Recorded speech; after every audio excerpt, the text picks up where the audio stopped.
Let me ask you something. Have you ever been in a relationship, whether it was platonic, romantic, a friendship, family member, even business, and you thought to yourself, am I being played? Because I feel like somebody is playing in my face. Am I loving or am I enabling? Okay? And sometimes it's hard to know the difference, especially when you are deeply in love with someone, when the mistreatment is subtle, or when we are blinded by empathy. So maybe you played the fool before. Maybe you are currently playing the fool and you don't even know it.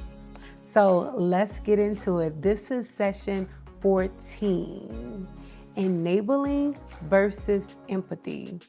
Don't be no fool. I am Anastatia, your Christian counselor, and thank you again for tuning in to Soul and Sanity podcast. To my highly empathetic people, my empaths, I'm talking about us. Sometimes we have a hard time drawing a line between healthy empathy and unhealthy enabling. Because there's a deep understanding of others' past trauma, their pain, and their struggle, we begin to excuse mistreatment. We start giving too much, sacrificing our peace for others' healing. Okay? But remember this, you cannot love someone's trauma away. Their healing is their responsibility. Okay? So if you are an enabler, it may feel and sound like the more I do, the worse I'm treated. Why do people always leave me? Am I unlovable? I feel like a doormat. But ask yourself this, when was the last time you set healthy boundaries? When was the last time you said no and you meant it, you stood on it? When was the last time you let it be known that you have zero tolerance for mistreatment? If you believe that you are unlovable, if you believe that you deserve mistreatment, if you believe that you are not worthy of a healthy love, you will continue to accept the treatment that you are receiving. But God says that you are a conqueror. He said that you are the head and not the tail. You have authority, you have dominion and power. You do not deserve mistreatment.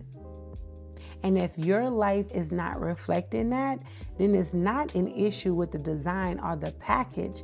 It's a user error, okay?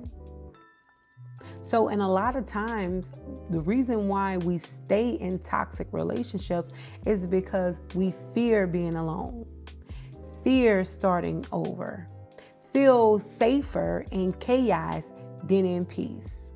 We normalize the chaos, okay? Or we prefer companionship over emotional safety.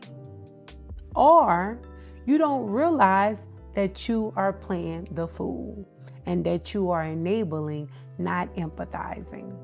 So here are 3 signs that you are enabling, not empathizing. 1, you put others before the call or purpose that's on your life. If you have to sacrifice what God has called you to do, you have crossed the line. No relationship is worth your God-given purpose, okay? If you would abandon your assignment for a person, then you are not empathizing, you are enabling. Sign number 2, your peace is being jeopardized. Peace is a gift from God. When it is constantly being drained, destroyed, and disrupted, that is a sign. No person, situation, or relationship is worth sacrificing your peace. When peace is gone, that is not empathy. That is overextension. And sign number 3, the relationship hinders your relationship with God. If you find yourself having to choose between them or God, that's a major red flag. If someone pulls you away from God, your values, your clarity, or your spiritual well-being, you have crossed over from empathy into enabling. No relationship from God will require you to disconnect from God. So I hope these signs help you to reflect, reset, and recognize where you have crossed over from empathy into enabling.